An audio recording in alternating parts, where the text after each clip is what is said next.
कलिकाल में भगवान को पाना अन्य तीन काल की अपेक्षा बिल्कुल सहज है।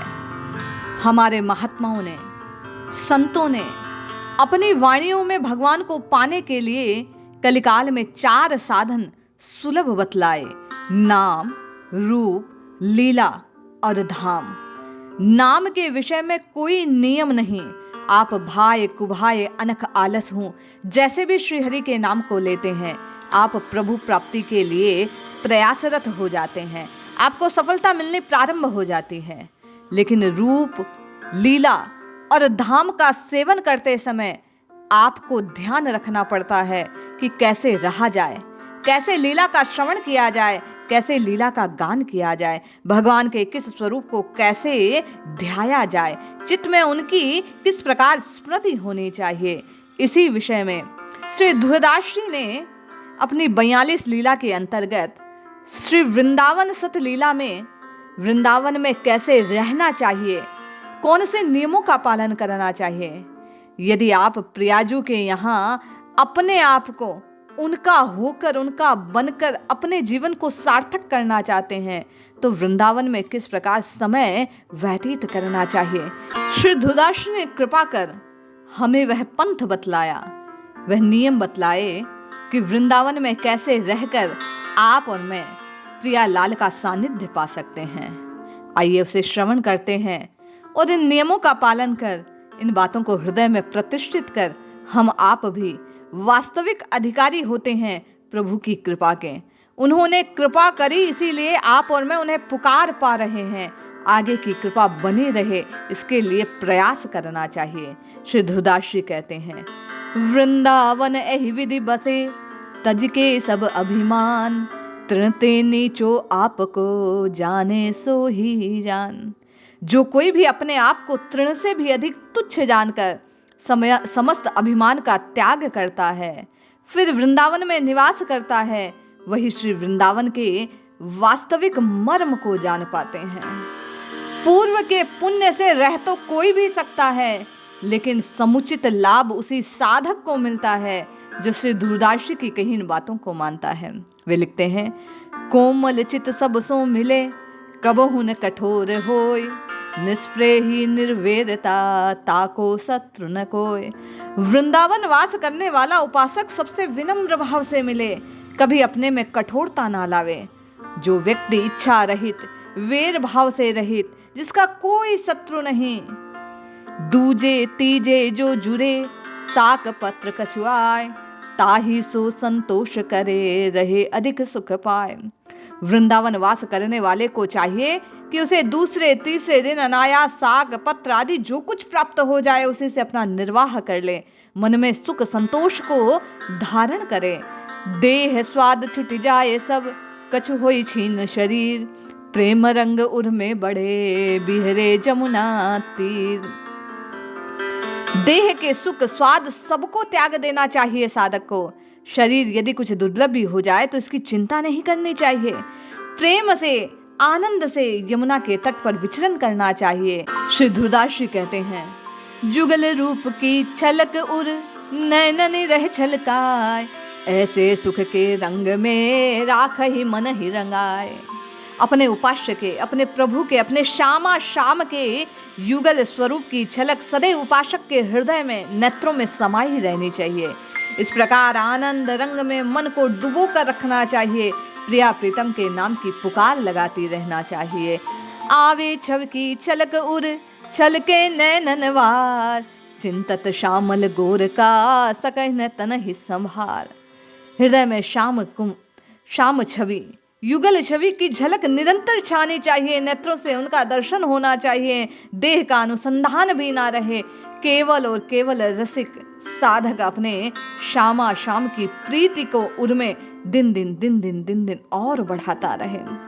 जिरन पट अति दीन लट, ये सरस अनुराग, विवस सगन वन में फिरे, गावत जुगल सुहाग। वृंदावन रसिक के शरीर पर भले ही फटे पुराने चितड़े वस्त्र हों, शरीर भी दुबला पतला लटपटाता सा हो, किंतु हृदय सरस अनुराग रंजित रहना चाहिए। अपने हृदय में प्रिया प्रियतम के प्रेम की धारा को सदैव प्रवाहित रखना चाहिए। गुरु प्रदत्त नाम का जयकार लगाना चाहिए। प्रभु की लीलाओं का ध्यान करना चाहिए। प्रभु के स्वरूप को नित्य निहारते रहना चाहिए। श्री श्यामा श्याम के नाम की टेर लगानी चाहिए। श्री धुरदास जी कहते हैं, रसमय देखत फिरे वन नैनन बन रहे, कहूँ कहूँ आनंद रंग भरी परे धरनी ठहराए। वह युगल सुहाग का चिंतन गान करता हुआ वृंदावन के सहन कुंजों में प्रेम भाव से विभल विचरण करता रहे। प्रेमी उपासक श्री वृंदावन को रसमय रूप को देखे, नेत्रों से श्री प्रभु की, श्री श्यामा श्याम के उस सजीव मूर्ति का, उस वृंदावन धाम का पान करता रहे। उसके नेत्र केवल और केवल अथक प्रयास करते हुए अपने प्रभु के उस मनोहर स्वरूप का दर्शन करता रहे।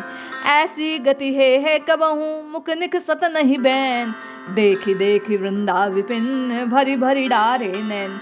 पूज्य गुरुदेव प्रकट करते थे भाव कि कभी कभी रसिक संतों के हृदय का ऐसा भाव विभोर हो जाते थे, वे ऐसी अवस्था हो जाती थी भावाधिक्य की कि मुख से कोई शब्द निकलते नहीं थे। वे प्रभु की लीलाओं का दर्शन करते करते भाव वृंदावन में मग्न हो जाते थे। उनके नेत्र प्रभु की लीला का स्मरण करते करते भावावेश से झरझर झरझर बहने लगते थे। अवरुद्ध धारा अश्रु का पात होने लगता था। वृंदावन तरु तरु तरे धरे नैन सुख नहीं, चिंतत फिरे आवेश वस श्यामल घोर शरीर। कहते हैं ध्रुवदास जी कि श्री श्यामा श्याम का चिंतन करते करते नेत्रों से अविरल अश्रु की धारा बहनी चाहिए। जो वृंदावन में निवास करे उसके लिए ये रहनी बड़ी आवश्यक है। हम आप प्रभु के धाम में हैं तो प्रभु के नाम का, लीला का, रूप का रसास्वादन करना हमारे जीवन का कर्तव्य बन जाता है। श्री धुरदास जी कहते हैं, परम सचिदानंद घन वृंदा विपिन सुदेश, जामे कबहू होत नहीं माया का परवेश।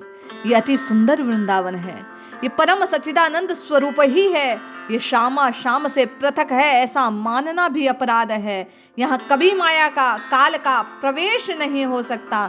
यहाँ हमेशा श्री श्यामा श्याम विचरण करते हैं। श्री धुरदास जी कहते हैं, सारद जो सतकोटि मिले कल्पन करे विचार, वृंदावन सुख रंग को कबहु न पावे पार। यदि कोटि कोटि शारदा अनेक कल्पों तक भी विचार करते रहें, कल्पना करते रहें, तो भी वृंदावन की महिमा का लेखा जोखा नहीं लगा सकते। वे वृंदावन के आनंद को प्रकट नहीं कर सकते, वृंदावन के रंग की आभा का पार नहीं पा सकते। वृंदावन आनंद घन सबते उत्तम आई, मोते नीच न और कहूँ कैसे पहु पाए। वे कहते हैं ये आनंद घन श्री वृंदावन समस्त धामादिकों में सर्वोत्तम है, मुझ जैसा तुच्छ फिर भला कैसे। विचार कीजिए, जब गुरुदेव श्री धुरदास जी आचार्य ये बात प्रकट कर रहे हैं कि मुझ में भी सामर्थ्य नहीं, जिन्हें प्रिया प्रियतम की साक्षात अनुभूति है, कृपा प्रसादी स्वरूप इस लीला का गान कर रहे हैं।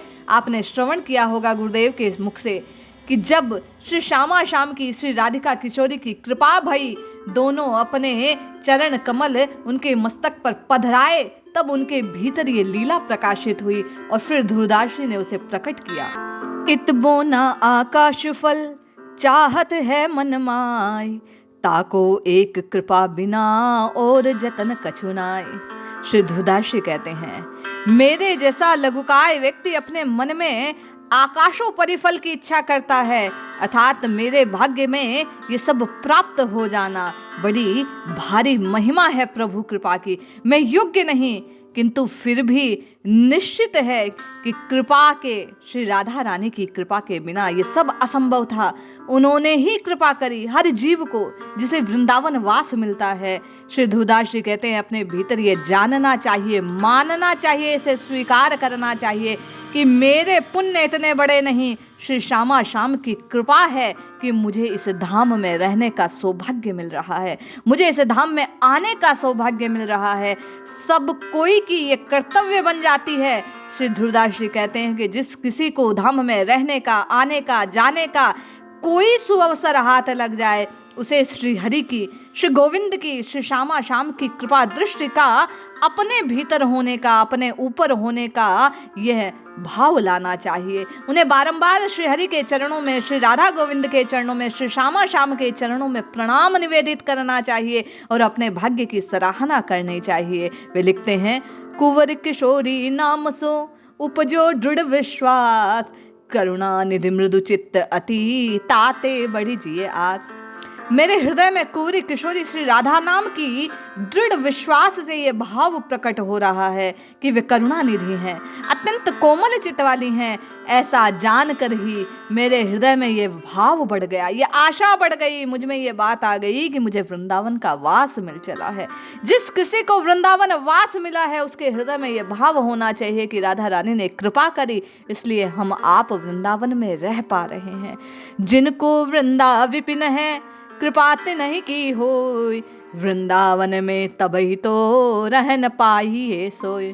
श्री वृंदावन जिनका निज धाम है, उन श्री राधा किशोरी जी ने कृपा करी, तभी कोई वृंदावन में रह पा रहा है। और यदि रहकर आज की सी स्थिति है कि किसी संत महात्मा का अपमान कर रहा है, उसके दर्शन का उपापोह कर रहा है, उपहास उड़ाया जा रहा है, तो उन्हें अपने काल को स्वीकार करना चाहिए और निश्चय जानना चाहिए कि रहनी खंडित हुई है, अपराध बना है, तो उसका कष्ट भी भोगना होगा।